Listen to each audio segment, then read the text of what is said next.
Hello tout le monde, j'espère que ça va bien et que votre rentrée s'est bien passée, tout ça. Bienvenue sur ma chaîne si vous êtes nouveau.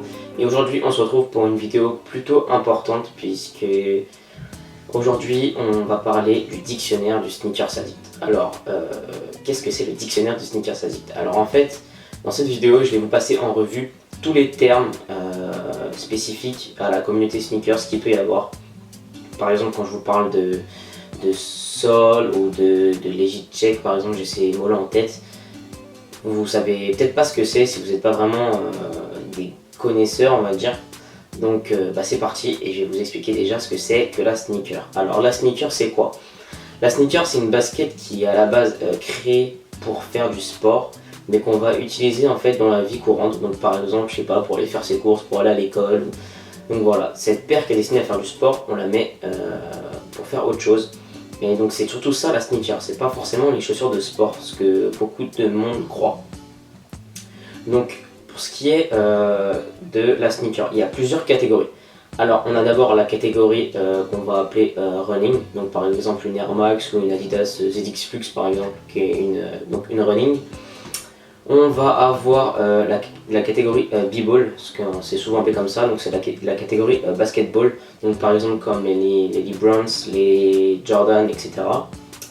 On a bien sûr les SB, donc les skateboards, donc par exemple les Nike Dunk SB, les Janoski, les Vans, tout ça. On va avoir aussi la sneaker casual, donc c'est tout ce qui regroupe par exemple la Converse. Et enfin, on a la sneaker de luxe, qui est par exemple des marques comme Gucci, Guess, Louis Vuitton, etc. Donc voilà pour ce qui est des 5 catégories. Tout d'abord, qu'est-ce que c'est un sneakers addict? Parce que franchement, ce mot-là, il fait vraiment débat. Donc, ma propre définition à moi, peut-être que vous aurez une autre définition, mais ma propre définition à moi, c'est tout simplement un passionné qui collectionne les baskets. Parce que souvent on dit qu'on peut s'autoproclamer sneakers addict à partir d'un certain nombre de paires ou d'une certaine notoriété. Moi je pense qu'un sneakers addict c'est vraiment quelqu'un qui est passionné. Avant tout, qui aime vraiment ça. Pas des mecs qui juste achètent des paires pour les revendre etc. Et qui bien sûr collectionnent, parce qu'un sneakers addict qui collectionne pas ou qui a 2-3 paires, ça me paraît un peu bizarre. Enfin je pense qu'on peut pas appeler ça comme ça.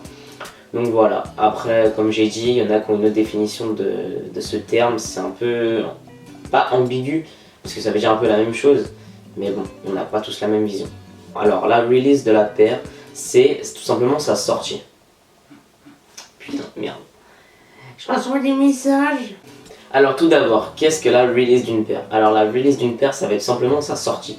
Donc par exemple la release de la Yeezy Boost 350 Pirate Black qui est sortie il y a quelques temps, que je pense que vous connaissez à peu près tous. Sa release c'était le 22 août, donc en fait c'est juste sa sortie. Les releases elles se font dans différentes spécificités on va dire. On a des releases qui sont hyper strike, qu'on appelle comme ça. C'est les paires qui sont limitées à 24, 48 ou 50 exemplaires. Donc souvent c'est des collaborations entre des marques comme par exemple pas souvent, mais j'ai vu par exemple Asics et Ronnie Fieg. Pour ce qui est des paires en Quick Strike, alors c'est des paires qui sortent dans des magasins qui ont un compte Edge ou Trend, donc c'est-à-dire qu'ils sont à édition limitée dans le temps et dans les stocks. Et enfin on a la General Release qui est un peu en fait la paire qu'on peut trouver partout. C'est-à-dire qu'on va au Foot Locker du coin, on peut la trouver, je sais pas, par exemple n'importe quelle, non, on peut pas dire n'importe quelle, mais la ZX Flux de base, tu veux une ZX Flux noire et blanche, tu vas dans ton Foot Locker, tu la trouves et t'es content. Donc c'est ça une General Release. C'est pas forcément ce que vraiment les addicts recherchent en fait. A savoir que les paires en Quick Strike sortent d'abord au Japon et aux États-Unis. Donc voilà, c'est pas l'info la plus utile, mais j'avais envie de la partager. Après, changement de registre. Qu'est-ce qu'un LPU? Parce qu'on voit souvent par exemple dans les groupes de sneakers, comme par exemple Sneaker Sick, d'ailleurs qui est un super groupe. Franchement c'est mon groupe préféré, Sneaker Sick sur Facebook, ou par exemple FHQ, etc. Donc on voit souvent marqué LPU. Alors qu'est-ce qu'un LPU? LPU c'est la pick-up, ça veut dire en fait la dernière paire qu'on a achetée. Donc par exemple moi je vais aller acheter ma paire, je reviens, en gros c'est mon LPU quoi, c'est la dernière paire qu'on a achetée du moment. Une sample. Alors une sample c'est... On peut en fait trouver des samples qui sont exactement comme des paires qui sortent en magasin, mais à quelques détails près, puisqu'en fait la sample c'est un prototype qui n'a pas été destiné à la vente, donc en fait on ne retrouvera jamais une sample dans un magasin. Après, pour ce qui est aussi des releases, j'ai oublié d'en parler, même si c'est pas forcément le terme le plus utilisé. Un special make-up, c'est une paire qui est réalisée spécialement pour une boutique, par exemple la A6 Gel 3 avec Colette il y a quelques mois. Elle est sortie que à Colette forcément, puisque c'est une collab entre les deux, et donc ça c'est un special make-up. Un terme énormément utilisé, le terme DS et NDS. Alors, une paire DS ça veut dire dead stock. Et contrairement à ce que je croyais quand j'y connaissais rien, dead stock ça veut pas dire une paire où il n'y a plus de stock. Franchement, c'est con, mais c'est un peu, on va dire, un faux ami comme on pourrait dire en anglais. Dead stock c'est une paire qui a jamais servi en fait. Par exemple, moi je vais acheter une paire, je vais jamais la porter et je vais la revendre à quelqu'un. Sur la vente, je vais spécifier que la paire est DS, que je l'ai jamais portée. Et donc, du coup, NDS, c'est quoi? C'est une paire qui a déjà été portée, mais qui est en parfait état, donc on peut l'appeler DS, mais pas trop en fait, parce que DS c'est dead stock et NDS c'est near dead stock, donc ça veut dire proche du DS en fait. Je crois que je me suis un peu mélangé, mais j'espère que vous avez compris. Pour les grosses paires, on entend souvent parler de camp out. Alors qu'est-ce qu'un camp out? Ça signifie tout simplement camper en fait. Parce que si par exemple, je prends toujours le même exemple parce que c'est le plus connu on va dire, mais si tu voulais ta Yeezy Boost 350, fallait pas que tu te pointes à 11h dans le magasin, fallait que tu campes en fait, je sais pas combien de temps vu que j'étais pas là, mais je sais qu'il y a des mecs carrément qui campent une nuit devant les magasins pour avoir la paire, mais généralement ça dépend en fait de la sortie en fait. Ça peut être 2 heures, par exemple pour ma Citrus j'ai attendu 2 heures. Ça peut être 5 heures, ça peut être une nuit, mais en fait camp out c'est camper en fait tout simplement. Dans mes deux précédentes vidéos je vous ai parlé de la sole. Alors la sole c'est tout simplement la semelle. Donc ne me demandez pas pourquoi on appelle ça sole et pas semelle, parce que c'est mieux en anglais tout simplement. Et donc du coup quand on fait un sole swap ça veut dire qu'on change la semelle en fait. C'est à dire que par exemple on va prendre une Flyknit Racer, je dis ça parce que je l'ai vu.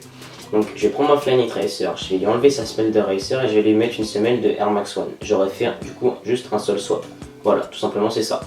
Un truc très important à savoir, le shape. Qu'est-ce que le shape de la paire? Le shape c'est simplement... Là je risque de m'attirer un peu des mauvais commentaires, mais pour moi le shape c'est un peu la forme globale de la paire. Souvent le shape est plus mauvais sur les sorties de maintenant par rapport aux sorties qu'on appelle OG en fait, original, qui sont sortis je sais pas en 1990 ou en 2000 ou etc. Donc ouais voilà, le shape c'est ça, c'est l'ensemble global, enfin pas l'ensemble global au niveau visuel, mais un peu la forme en fait de la paire. Et c'est un peu, moi je trouve compliqué à expliquer, pourtant c'est con, hein. Il y en a qui vont expliquer ça simplement, mais j'ai un peu du mal à expliquer avec des mots vraiment bien ce qu'est le shape. Mais voilà, comme je vous ai dit, pour moi le shape c'est la forme, la forme de la paire on va dire. Il me reste un dernier terme à expliquer et il est super important si vous êtes surtout sur des groupes d'achat-revente sur Facebook ou sur des forums etc. Qu'est-ce qu'un legit check? Un legit check, alors legit ça veut dire vrai et fake ça veut dire faux. On est d'accord. Un legit check consistera à faire vérifier si la paire est legit ou fake, donc si c'est une vraie ou une fausse tout simplement. Voilà, j'espère vous avoir bien aidé. Si vous avez d'autres questions, vous pouvez en parler dans les commentaires ou... Oh. Voilà, c'est Zelda, je vous la présente. Alors, si vous avez d'autres questions, vous pouvez m'envoyer par message perso ou par commentaire, il n'y a pas de problème. J'attends vos avis, abonnez-vous si la vidéo vous a plu, si vous avez des critiques, bien sûr, je suis vraiment ouvert à toutes les critiques, qu'elles soient positives ou négatives. Et voilà. Je vous souhaite bonne soirée si c'est en soirée, bonne journée si c'est en journée, et je vous dis à la prochaine pour une prochaine vidéo. A plus. Salut.